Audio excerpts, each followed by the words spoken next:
What is going on, y'all? It is the Caveman back at it again with another video, and this is the final divisional prediction video that I will have to make. It's amazing. I can't even believe we made it this far. I feel like I'm actually accomplishing something. Finishing a series in which I predict the divisions. It feels freaking great. We're finishing it off with arguably the toughest division in the entire NFL. All four of these teams are extremely competitive. None of them are pushovers whatsoever. Each and every one of these teams are playoff caliber, but not everybody can make it. I'm going to give you my record predictions in just one moment. You guys know the drill around here. Mott's applesauce. If you're ever hungry, thirsty, whatever it might be, Mott's applesauce will satisfy whatever satisfying you need to satisfy. You have the Caveman guarantee. I promise it will never fail you. Let's get into the final prediction. Alrighty, let's go. This division was extremely tough to do. I was really going back and forth with myself because, like I said earlier in the last video, I really don't have much predicting to do left. I'm just kind of plugging in wins and losses because I've predicted 95% of the season already because I've went through all the other divisions, but still, the interdivisional games, I had to decide those games. I had to decide the winners and losers of those matchups.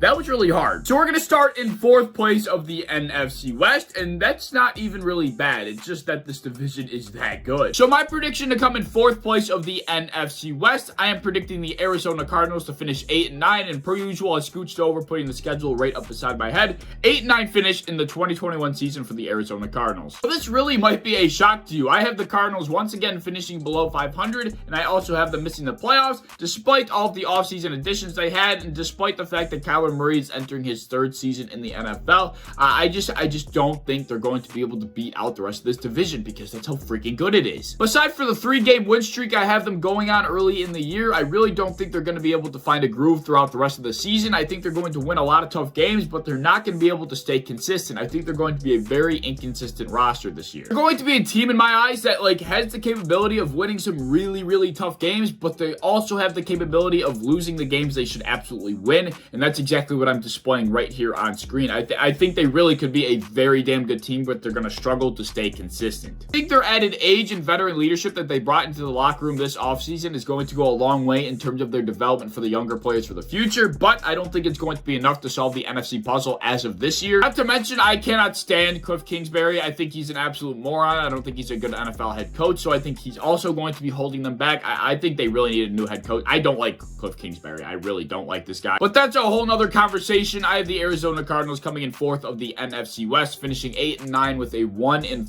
interdivisional record, which is going to be their ultimate downfall. Coming in 3rd place of the NFC West, I'm projecting a 9-8 finish for the San Francisco 49ers after the 2021-2022 season. I think they're going to bounce back, but I think people are kind of overhyping this team just a tiny bit. I do think they're going to bounce back, but I feel like people are acting like they're just going to get healthy and all of a sudden be that same Super Bowl contender they were a couple of years ago. I just don't think that's going to be the case. I view them having a better season than last, but I don't think it's going to be that outstanding. I don't think they're going to be getting a better season than they did in that Super Bowl run from Jimmy Garoppolo, and I think that's going to be who the starter is for a majority of the season. I think losing Robert Saleh was a humongous loss as well. I understand they have Trey Lance, and he's looked very good up to this point in preseason, but I really don't think there's that much of a benefit of throwing him in there this season. I think having him sit behind Jimmy Garoppolo for a year and really soak up that experience is going to be the most beneficial way to go about his development, and I think the San Francisco 49ers definitely agree with that. Maybe the coaching staff will throw Trey Lance a start or two at the end of the season, but I really don't think he's going to be the full-time starter at any point this year unless Jimmy Garoppolo either gets hurt or he straight out sucks, which I don't think is going to be the case. Honestly, the 49ers are in a very good situation to have a starting quarterback with veteran experience that is good enough to get the job done as of right now, but they also have a rookie quarterback that they can develop behind that veteran quarterback and get away with developing him for a year or two, and that's just so beneficial. That's like the best case scenario for a rookie quarterback to be in. I see their future being extremely bright. As of right now, I do see the 49ers bouncing back just a little bit from last year. I don't think it's going to be a great season by any means. I think their defense is still going to be solid, but their offense is going to be relatively underwhelming. It's going to be a year to help develop Trey Lance more importantly than anything else.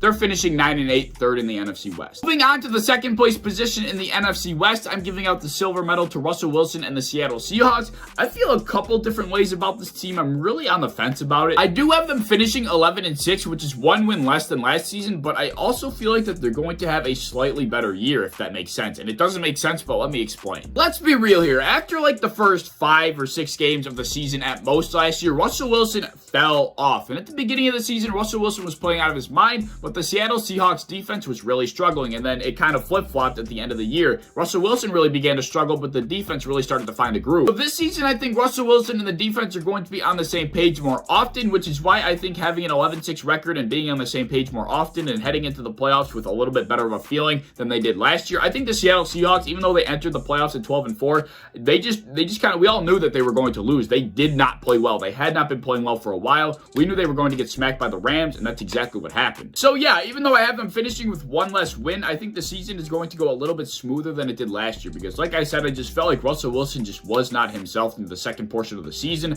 I think we're really not going to see a high point from Russell Wilson, but I don't think we're going to see a low point. I think he's going to stay steadily consistent throughout the 2021 season, and that's going to benefit the Seahawks at the end of the day. But I do got to be honest, as much as I like Russell Wilson, I would not be shocked if he was not able to really find his rhythm this year. I wouldn't be shocked if he struggled and really started to fall out of the top quarterback conversation. Russell Wilson has struggled to be consistent throughout his entire career. That's why he's never received an MVP vote. He just cannot play at a high level for the entirety of an NFL season. I'm not too sure why. It's very weird, but I don't know. I just feel like this might be the year that we see Russell Wilson really start to take his dip. I really hope not because I like the guy, but I don't know. I feel very indifferent about this team. It's very weird. But I do think their defense is going to be relatively decent, so I think that's going to pick up some slack for Russell as well. Nevertheless, 11-6 record for the Seattle Seahawks, finishing second in the NFC West. Of course, that only leaves one team remaining. Coming in first of the NFC West, I am giving the gold medal to the Los Angeles Rams. I don't think I have higher expectations for another team other than the Los Angeles Rams this season. I'm even talking about the Bills in that conversation. My expectations for the Rams are pretty damn high. I have the Rams finishing at 15-2, and that might seem just absolutely nuts, but I really think this team is going to be dangerous, and they're going to be pretty damn lethal this year. I mean, I've talked about it before, but the Los Angeles Rams were literally a quarterback away from being Super Bowl contenders. They were good in every other aspect of their team. They just did not have a quarterback to complete the puzzle.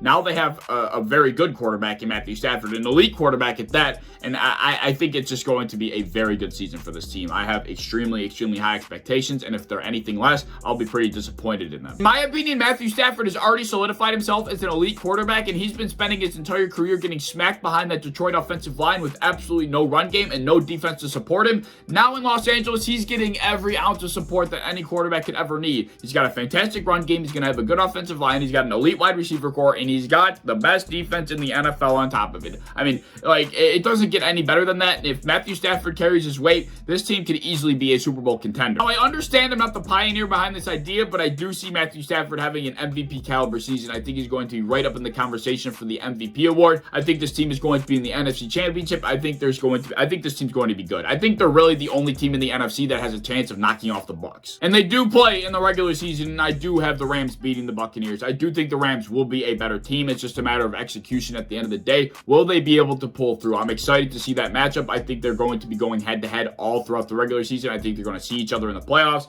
It's going to be a damn good time. To finish off the final team in this division, I got the Rams going 15-2, finishing first in the NFC West. That's going to wrap it up, folks. That's the last team in this prediction series. That's pretty crazy. I'll give you a final look at the standings that I'm projecting for the NFC West in 2021-2022, but there it is right here on screen. It's going to be a fun-ass year of football. I've been predicting throughout this entire offseason. I cannot wait for football to be finally back. I cannot believe that I've done all the divisions and football still isn't here. I feel like it's been an eternity. My record predictions are in the books. I'm looking forward to seeing how I do at the end of the season. I can't imagine I'm going to be any close to right, but it's going to be fun to look back and see. Anyways, if you enjoyed this series and if you enjoyed this video specifically, as always, please like, subscribe, do all the fun stuff. If you want to hit the bell to be notified when I upload, I would appreciate that. If you want to go follow me on Twitter, I would appreciate that as well. I'm a part of the Built-in Buffalo content creation team. If you enjoy Buffalo Bills content, be sure to follow and subscribe to us on any social media you might have, and I hope to see you in the next one.